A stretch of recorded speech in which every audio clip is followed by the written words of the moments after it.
Hello, I am your Such a Nightmare co-host, Katherine Troyer, and I'm delighted as always to be joined by Anthony Tresca. This is Eerie Extra, which is basically where we put all the stuff that we can't fit in anywhere else. Yes. And today we are so excited to be talking about the newest horror release, 2021's Army of the Dead. Yay! How exciting! And it was exciting, right? So I was a little... It was. Because, after our experience with Spiral, which was just fine, I was anticipating another just fine experience, but this time one that was like 2.5 hours. Yeah. But it was rather delightful. I agree.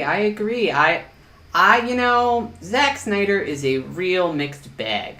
I never know what I'm gonna get when I go into a Zack Snyder film, because sometimes I'm like really into his weird vision that he clearly has, and other times I just am like, I just don't connect with it at all. So I really had no idea how this one was going to affect me. But you know what?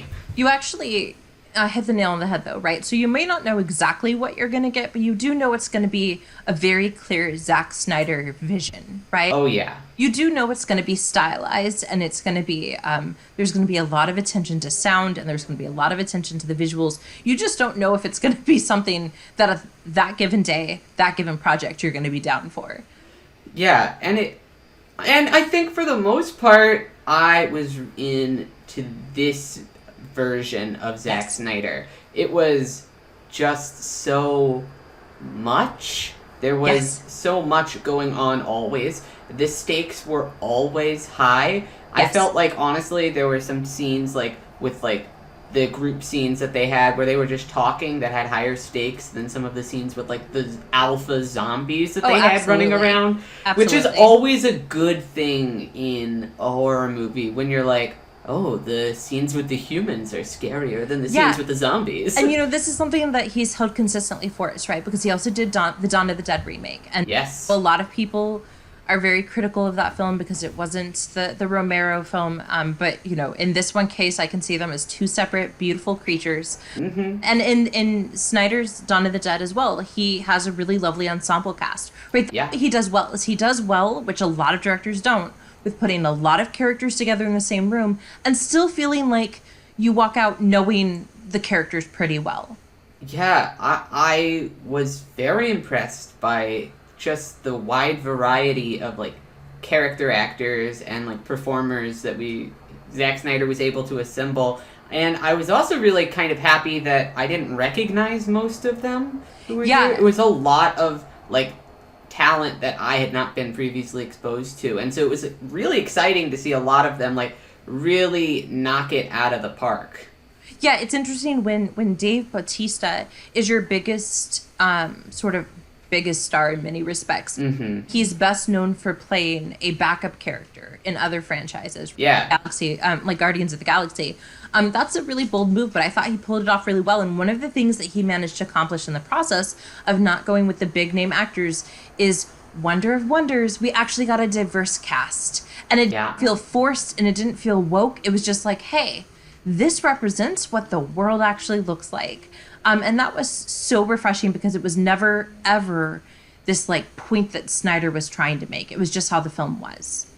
Yeah, I couldn't agree more. It was really fun to see this kind of just unexplained, diverse cast that was just all so competent. One of the things I love about having this movie be a heist movie inside a zombie movie is that you got all of these really highly skilled individuals at the top of their field getting to fight and do this thing. And it's so fun because it leads to really specific and interesting characters. And Zack Snyder does a lot of really sometimes it's so obvious it hurts, but planting, and then he delivers on it later in the film. And sometimes it is painfully obvious what is going to happen later on and how do you their have a skill specific is going to be example felt painful to you? Just every single time that the safe cracker was talking about anything, you're just I see what you're gonna have to learn your lesson, and you'll make some sacrifice later on. You'll have to rise above your station. That was clearly what they were establishing, and you got to see that journey, and but we also got to see the bromance, and that was really my adorable. God. Yeah, I mean, it was a bit. Was it just a bromance, or did it feel a little queer-coded to anybody out there? I don't know, but that is very funny. I did really like that character, though, the Ludwig safecracker. Dieter, yeah. Yeah, in part because, one of my favorite things, and I must not be alone in this because films keep giving this to us, but, like, I love in heist movies when they do the, like, here's how it's going to work out. Mm-hmm. And they do that. And, Shaun of the Dead, of course, has that famous parody scene where, like, it doesn't work out. And so they're, like, even in their head, and they're like, okay, new plan. And I loved the fact that in Army of the Dead, our safecracker was like, wait a minute, but how do we destroy them? And there was kind of, like, gentle interrupting. Because, let's face it, Snyder took two very beloved genre forms, right? Zombies and heist films, and he managed to make it be both of those films. And more importantly, as you said, he managed to find, this is real nerdy, if we Venn diagram it, right? Heist films and zombie films, he found that sweet spot in between. And he said, this is actually what these two genres have in common. This is why this film deserves to be made. And then as you watch it, you're like, oh, you're so very right, dear sir. Mm-hmm. Yeah, so I think let's just kind of, like, jump into the film itself. I mean, we've kind of talked that we like it generally, but I know that both of us have some problems with it. But I think there's no better place to start with this film than right at the beginning, because it tells you exactly what kind of film it's going to be from the opening two scenes. Yes. So you and I have talked about the fact that we're not usually big fans of, like, multiple equivalents of cold openings, because oftentimes it doesn't seem to even establish the tone or the mood. But these two cold openings together told you everything you needed to know about this film. Mm-hmm. Let you know that this was going to be an action-packed, very, very gory, sort of not your traditional, like, grandpa zombies. And then it was also going to be this wonderful, like, meta romp, right? Because we talked about this actually in our Spiral episode, where I said, you can't have a zombie film now that is not aware of all the zombie films that have come before it. Mm-hmm. Movie, or that, like, music video sequence where credits was essentially like, you've seen this before. Let me show you how you will see this now. Even to the point where we had, like, them doing the photo shoots, right? Like, it was exactly so sharp, so tight. The music was so good. It was funny. It ticked every single box of the things that I want in horror. It was very, very. The second scene was very reminiscent of the opening scene from Zombieland, in which you have the rock song playing while you have all these zombie killings and things happening around it. But I think this was better executed and funnier than the opening from Zombieland, just because this one was so clear about the camp nature and established this overall nature of excess that the film was going to indulge in. Yes. And it was like, we're not only going to be excessive in terms of our gory violence, which the film showed. It was like, we're also going to be excessive with, like, the production design, the costuming, the zombies killing, and the action scenes and whatnot. And also just kind of, like, it was like, it's going to be a little silly, too, because it starts with that guy playing on a silly ditty on the piano while all the Vegas girls then break in and kill everyone who's trying to have sex with him, all these creepy people. And so what it did, which was a really, like, profoundly clever move, is it told us, you're going to see a lot of things you've seen before. But we know that you've seen them before. That's where the joke is, right? Or where the magic lies. And so, I don't think you could look at a single character in this film and be like, oh, I've never seen a character like that in a heist film or a zombie film. Because these are the stock group characters, right? Oh, yeah. The tortured hero, the recalcitrant daughter, the love interest that you didn't quite expect to see coming because there was no chemistry, but okay, we'll go with it. The weirdo, but, like, it's just like check. Yeah.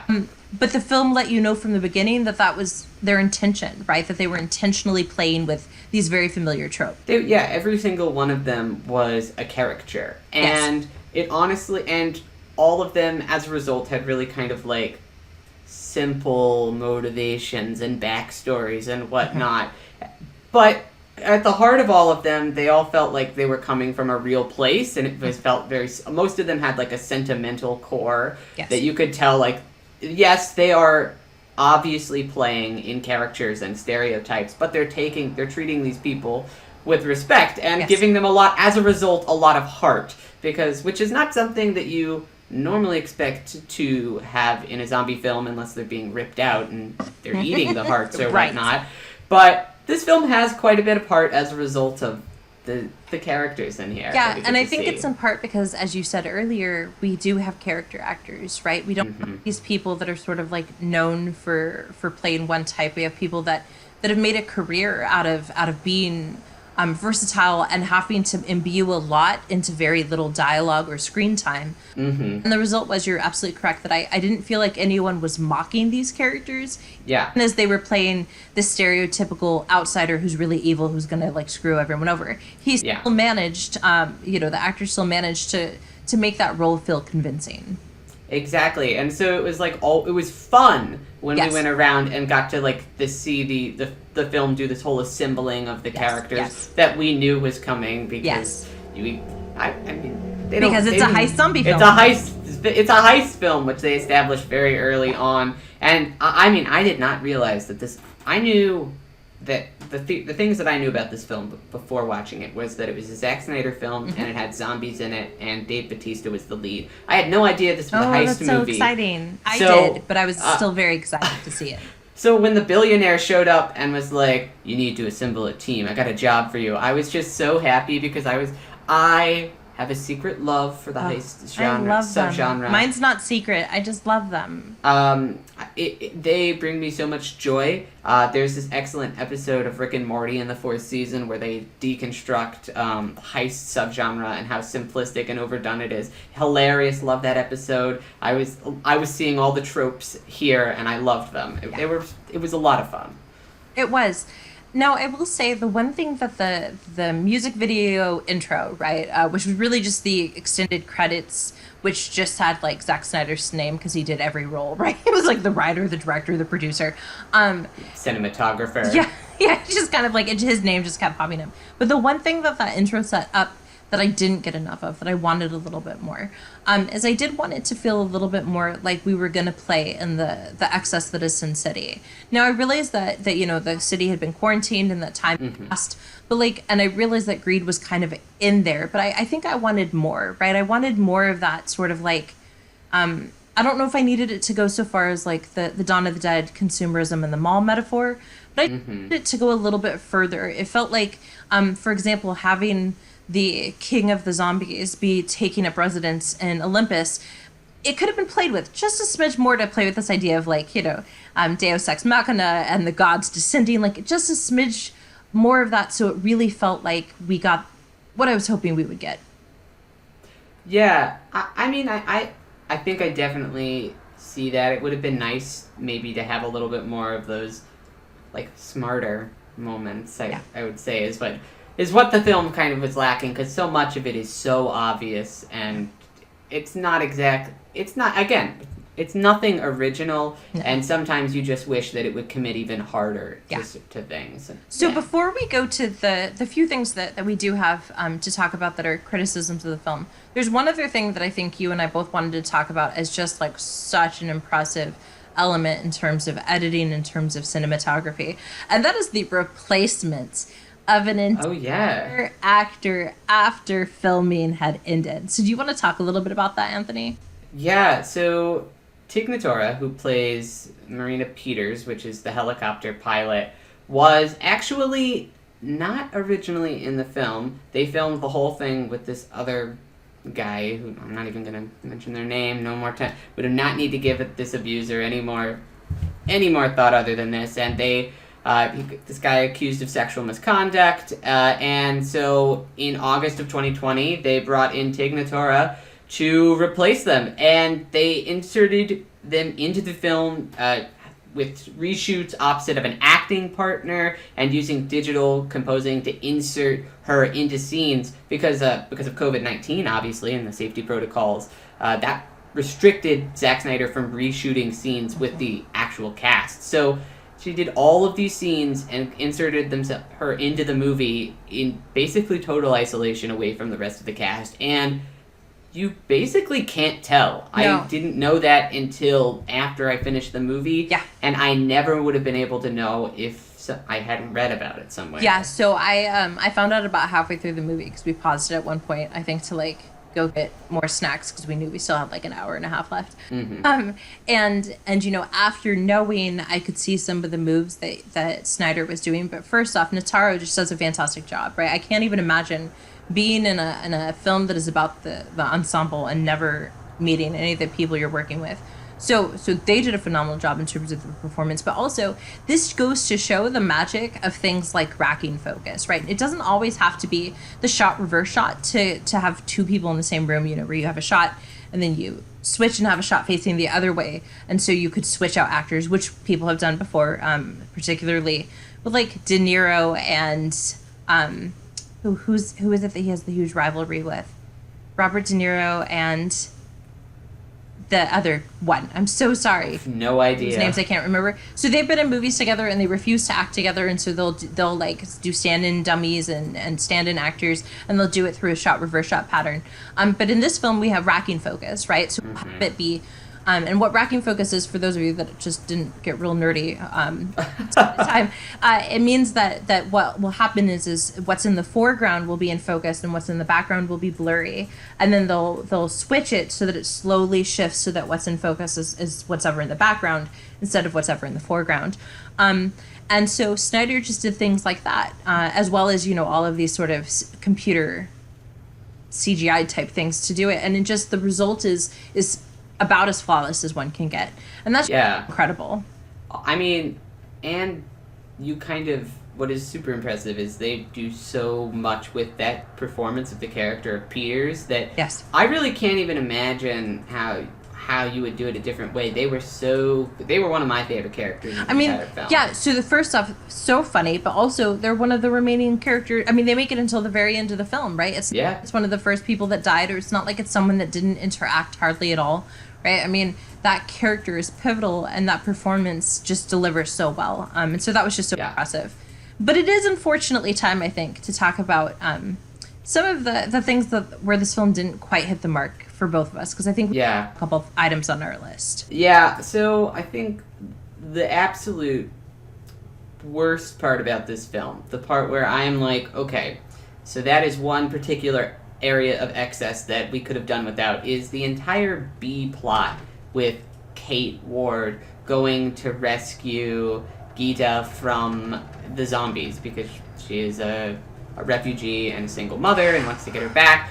And the execution of that B plot is so sloppy and so lazy that I think it does drag down a lot of the movie. It was infuriating. Shifts focus, yeah. Yeah, as someone who answers to the name of Kate, it just made me so angry on behalf of all the Kates out there, because first off, it was an obnoxious character, right?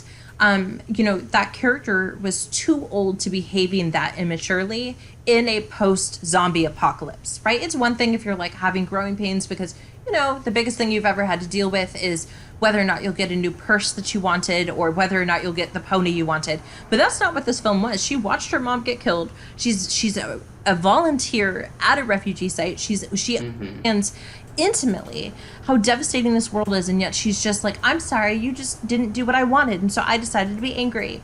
And it was so frustrating because it didn't make sense with what a post-zombie apocalypse volunteer, like intimately in the know character should have done. And then we even get into the part where like, what happened to Gita? You know? Yeah. You're gonna show us that everyone dies because this woman has decided to be disrespectful to the crew. The least you could do is tell me that it was worth it because Gita makes it through at the end. Or at least just like show us what happens to them. Or show us that she dies. Yeah. And then have a scene. They don't have to live. Yes. And then I would have been okay if they would have showed us that Gita died, and then we see Kate with the refugee children because now she's had to grow up and become a mother-ish person, right? Like, I would have been okay with that too.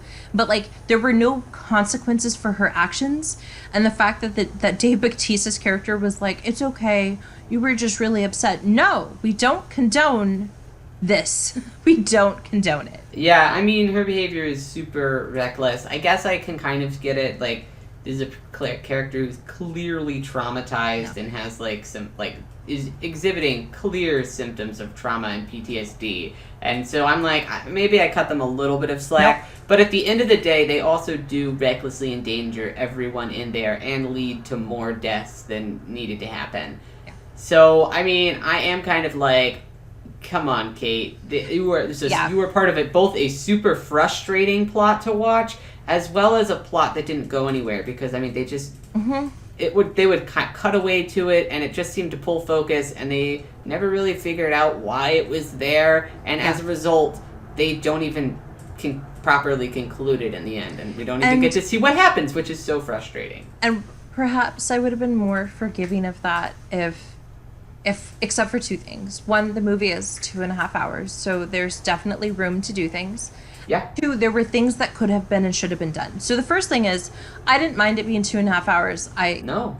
But we do again begin to run into the problem that who's going to be that person that goes up to Zack Snyder and says, you know, sir, maybe you could edit this just a little, right? Like, it's the same person who gets to go up to Stephen King and J.K. Rowling and Jordan Peele. Yeah. It's the person who doesn't exist. But I wish someone had come up to him and said, hey, what if we scratched the Kate line, this B plot that isn't quite doing things, and instead did more with the zombies, right? Like the army of the dead. But I didn't really feel like there was any battle or war. I mean, yeah, we had a guy, and we had, once again, Snyder seems a little obsessed with zombie babies. Because he had Dawn of the Dead too. But that was that was actually the whole reason for the development of this project, is he wanted to explain why there would be zombie babies. And so then you need to develop that further, right? Because if it's called Army of the Dead instead of what it probably should have been called, which was City of the Dead, by the way, if it's going to be called Army of the Dead, then we need to see this battle between the humans and the zombies. Instead it was, you know, the head uber zombie charged in, kind of wiped some of them out, and then got defeated. But there was the stakes with the zombies were, like you said earlier, the lowest stakes of the film, and that was unfortunate because he set us up for some really fascinating zombie things.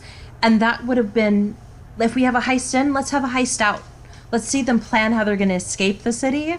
That would have been really exciting. Yeah, see, that is the problem with the film, is that it works much better as a heist film than it does as a zombie film, which means that the human characters come out looking really good. A lot of the, like, performers, and, like, when they die at the hands of the zombies, you feel really bad. Like, I was emotionally affected several times, like, when Dieter sacrificed themselves to save Vanderhol, I was like, oh my gosh, I can't believe that this joke character is making me sad that they're sacrificing themselves. That is rare that happens. I liked Dave Bautista's Scott Ward, and I was like, I know you're not going to make it out. Because, because that's what this is. It's a redemption story, and so he has to die, obviously, in order to be redeemed. That was the only way out. That was the only way he could save his relationship with his daughter, was to die, and, like, whatever. Yeah, I saw it coming, but I still liked it, and it was still good. However, because it works better as a heist film and with these characters, all the C plot with the zombies was it felt like a C plot. When it should have been it should have at least been equal, if not a strong B plot. Yes. Yeah, in a zombie film, zombies should never be C, right? Like, that just makes sense. Now, the good news is that there is some hope for how this might get developed further, because there are some unexpected projects in the works that are related very explicitly to Army of the Dead. Tell us about them, Anthony. So the actor who plays Ludwig Dieter, whose name I'm not going to attempt to pronounce because it is quite difficult, and I did not look it up beforehand, but they are going to be directing a film that focuses on their character called Army of Thieves, that is set during the early stages of the zombie outbreak. And so this one is also going to be released on Netflix. And it says it's going to be released in 2021. So it is coming soon. That's exciting.